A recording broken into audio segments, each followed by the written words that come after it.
Good morning student, I am Shikha and you are watching your YouTube channel Full Solution on Income Tax. So हम लोग पढ़ रहे थे salary as per income tax act we way are studying about. हम लोगों ने previous classes में allowances के बारे में सब कुछ पता कर लिया था। व्हाट इज़ अलाउंसेस, कैसे इनको टैक्स पेमेंट करना है, अलाउंसेस को किस तरह से हम लोग फाइंड आउट करेंगे, डिफरेंट अलाउंसेस एंड ऐड करेंगे सैलरी में। अब आगे की क्लासेस हम लोग करेंगे about perquisite. What do you mean by perquisite? Perquisite वो होते हैं जिनको कैश में पेमेंट नहीं किया जाता है। सैलरी के साथ कुछ फैसिलिटीज़ हमें प्रोवाइड होती है पर वो कैश में नहीं होती है, वो प्रॉपर फैसिलिटीज़ होती है। जैसे हमने प्रीवियस क्लासेस में थोड़ा सा एक्सप्लेनेशन दिया था परक्विजिट का कि कार अगर आपको प्रोवाइड हो रही है ट्रांसपोर्टेशन के लिए वो परक्विजिट है। अगर बच्चों के लिए अगर पैसे प्रोवाइड हो रहे हैं आपको तो वो तो अलाउंस है, लेकिन एक स्कूल ही खोला गया है कंपनी के थ्रू कि हाँ वहाँ के एम्प्लॉय के बच्चे वहाँ पढ़ सकते हैं, तो वो एक परक्विजिट में आएगा। इस तरह से और भी बहुत सारा परक्विजिट है, सर्वेंट्स हो गए। तो हम लोग अब डिस्कस करेंगे कुछ लिस्ट ऑफ परक्विजिट। परक्विजिट बहुत टाइप के होता है, आई एम सेइंग, एंड आप लोग उसको राइट डाउन कर लेंगे कि कितने कितने टाइप्स के परक्विजिट होते हैं। Perquisite for rent free houses, motor car, gas water and electricity, perquisite for gardener, watchman, sweeper, servant, transport facility, personal attendant जो कि helper, education facilities, free food, expenses charge to credit card, club expenses, transfer of movable assets, any other benefits और amenities. और भी बहुत सारे perquisite होते हैं। जैसे जैसे क्वेश्चंस आएंगे आप लोग सॉल्व करते जाएंगे, आप लोग को समझ में आएगा। The first and foremost important perquisited valuation of rent free accommodation। Rent free जैसा कि नाम से ही सजेस्टेड है, रेंट फ्री, इसमें एम्प्लॉई को रहने के लिए रेंट नहीं देना होगा। ये दो ही टाइप का हो सकता है, गवर्नमेंट एम्प्लॉयज़ के लिए या फिर अदर एम्प्लॉयज़ के लिए। तो नंबर 1 इज़ गवर्नमेंट एम्प्लॉय के लिए जो भी अमाउंट होगा उसका हम लोग आगे देखेंगे। अभी हम लोग अदर एम्प्लॉयज़ के बारे में यहाँ पे देखते हैं कि अदर एम्प्लॉयज़ को कैसे रेंट फ्री अकोमोडेशंस में हम लोग प्रोवाइड करते हैं। सो अदर एम्प्लॉय के लिए जो नंबर 1 है that is accommodation owned by employer in a city having different population के अकॉर्डिंग यहाँ पे प्रोवाइड की जाती है। और फिर नेक्स्ट है दैट इज़ ये वाला अकोमोडेशन हायर्ड बाय एम्प्लॉयर। अगर एम्प्लॉयर के पास अपना घर नहीं, वो कंपनी अपना घर नहीं बनाती है, अपने फ्लैट सिस्टम में नहीं, लेकिन हायर करती है, किसी और से लेती है वो कंपनी अपने एम्प्लॉयज़ को प्रोवाइड करने के लिए घर, तो उस केस में अलग अलग परक्विजिट का कैलकुलेशंस होता है। So first when accommodation owned by employer, पहला हम लोग इस टर्म पर बात करेंगे कि अकोमोडेशन ओन्ड बाय एम्प्लॉयर, खुद कंपनी फ्लैट बनाती है और उसमें अपने एम्प्लॉयज़ को रखती है। उस केस में पहला है कि उन सिटीज़ में जहाँ 25 लाख से ज़्यादा पॉपुलेशन है, अगर 25 लाख से ज़्यादा आबादी है तो 15% ऑफ द सैलरी परक्विजिट जो भी होगा 15% ऑफ द सैलरी का निकालेंगे परक्विजिट के लिए। ओके, 10 लाख से लेकर के 25 लाख तक का अगर उस सिटी का पॉपुलेशन होगा तो हमारा 10% ऑफ सैलरी परक्विजिट में आएगा। ओके, और अगर 10 लाख तक उस सिटी की आबादी है, वहाँ पॉपुलेशन 10 लाख तक है, तो 75.5% of the salary is equal to perquisite. तो ये 3 केसेस है। इसको एक बार फिर से एक्सप्लेन करते हैं। अगर एम्प्लॉयर के पास अपने फ्लैट्स हैं अपनी एम्प्लॉयज़ को देने के लिए, तो 3 केसेस बनते हैं। पहला केस, जिस सिटी की पॉपुलेशन 25 लाख से ज़्यादा है। दूसरा केस, जिस सिटी की पॉपुलेशन 10 लाख से 25 लाख के अंदर है। तीसरा केस, जिस सिटी की पॉपुलेशन 10 लाख तक ही है। उसके अकॉर्डिंग 25 लाख वाले पे 15% सैलरी, 10 लाख से 25 लाख वाले पे 10% ऑफ द सैलरी, और 10 लाख से कम के पॉपुलेशन वाले सिटीज़ में 7.5% ऑफ सैलरी परक्विजिट होता है। ओके, अब इसमें क्या होता है कि इसमें भी 2 केसेस बनते हैं।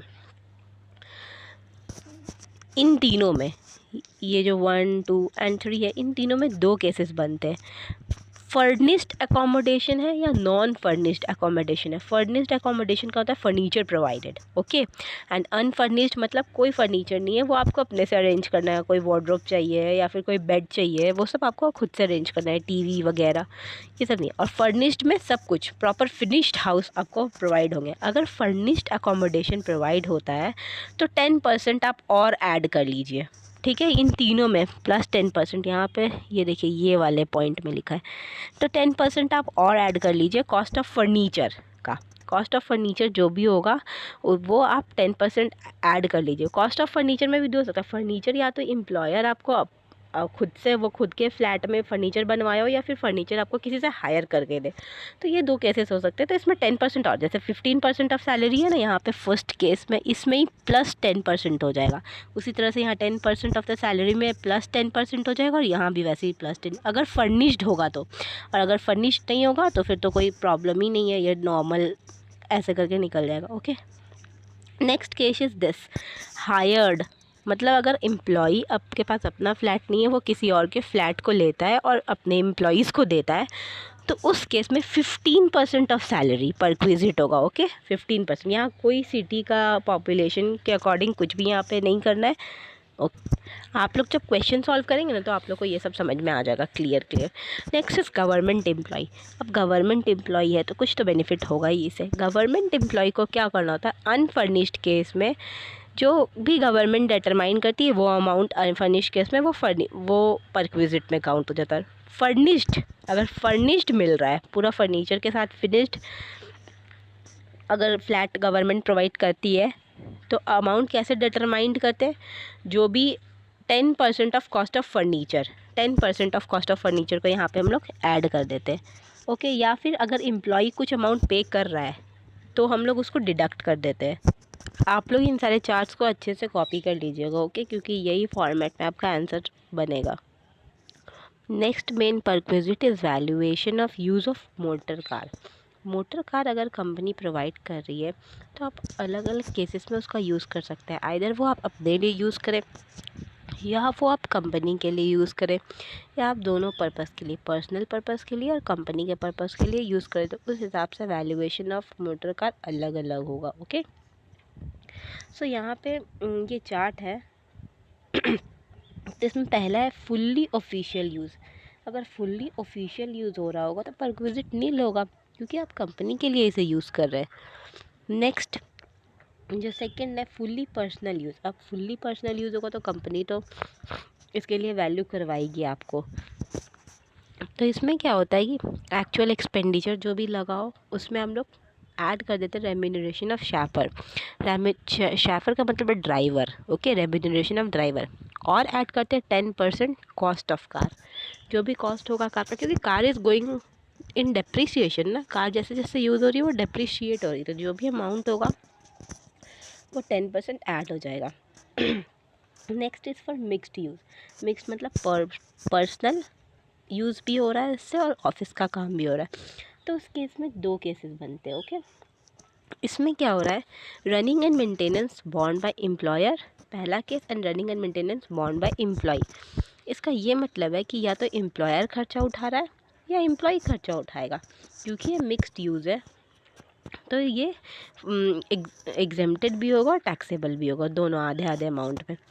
तो running and maintenance of bond by employer, सबसे पहले अगर बॉस खर्चा उठा रहे तो क्या होगा, दो तरह की कार होती है ना, small car and large car. Small car 1.6 litre CC की होगी और लार्ज कार 1.6 लीटर से ज़्यादा, ठीक है। ये अब स्मॉल कार क्या होता है, लार्ज कार होती है, उसका डेफिनेशन है। अगर स्मॉल कार है तो ₹1800 पर मंथ वैल्यूएशन है उसका, और लार्ज कार है 2400 पर मंथ। उसी तरह से अगर एम्प्लॉय खर्चा उठा रहा है ये, तो इसमें क्या होगा, 600 per month for small car and 900 per month for large car. अगर ड्राइवर प्रोवाइडेड है तो आप इन सब में 900 को ऐड करेंगे, यहाँ भी 900 एंड यहाँ भी 900 ऐड होगा अगर ड्राइवर प्रोवाइडेड है, ओके। उसी तरह से यहाँ पर एक और टॉपिक है कार ओन्ड बाय एम्प्लॉय। अगर कार एम्प्लॉय के पास खुद की कार है तो उसमें भी ऑफिशियल यूज़, पर्सनल यूज़ या फिर मिक्स्ड यूज़ के हिसाब से आप लोग को कैलकुलेट करना है। आप लोग इस चार्ट को अच्छे से प्रिपेयर कर लीजिएगा अपनी कॉपी में, इसी के अकॉर्डिंग सारे क्वेश्चंस का आंसर बनेगा, ओके। आप लोग को और सारी बाकी परक्विजिट की पीडीएफ मिल जाएंगी। एक बार समझने के लिए सुन लीजिए बस। स्वीपर, गार्डनर, वॉचमैन या फिर पर्सनल अटेंडेंट जो कि हेल्पर है, अगर उनके केस में आपको परक्विजिट मिल रहा है तो जो भी परक्विजिट का वैल्यू होगा उसमें से हम लोग सैलरी जो पे किए हैं, जैसे परक्विजिट कंपनी ने हमें 2,000 रुपया दिया फॉर द स्वीपर, 2,000 में से जो अगर हमने स्वीपर को 1,500 रुपया पे किए, 500 रुपीज़ हमारे पर बचे ना, वो 500 रुपीज़ पे टैक्स लगेगा। ओके। या फिर अगर ऐसा होता है कि 2,000 रुपये हमें कंपनी ने दिए हैं स्वीपर के लिए और हमने कंपनी को उसके बदले में स्वीपर का पैसा दिया है, तो वो लेस हो जाएगा। अगर एम्प्लॉय पे कर रहा है स्वीपर का पैसा तो वो परक्विजिट्स में से लेस हो जाएगा आपका। तो ये सब आप लोग पीडीएफ में देख लीजिएगा, ये सब पीडीएफ में प्रोवाइड हो जाएगा आप लोगों को कि कैसे निकालना है, किन किन परक्विजिट पे टैक्स लगता है, किन किन परक्विजिट में कितना एक्सटेंशन मिलता है। ओके। वैसे एजुकेशन फैसिलिटीज़, कोई कोई कंपनी होता है जो खुद का एजुकेशन फैसिलिटीज़, खुद का कॉलेज, खुद का स्कूल खोलता है ताकि उसके एम्प्लॉय को कहीं दूर नहीं जाना पड़े अपने बच्चों को एडमिशन करवाने, क्योंकि फिर ऐसे वर्क में भी असर पड़ता है ना अगर बच्चों का school, parent teacher meeting etcetera. तो इसीलिए जैसे फॉर एग्जांपल रांची में मेकॉन्ग का शामली है, शामली मेकॉन्ग में है, और शामली मेकॉन्ग में जितने भी एम्प्लॉय काम करते हैं उनके लगभग सारे बच्चे शामली में पढ़ते हैं।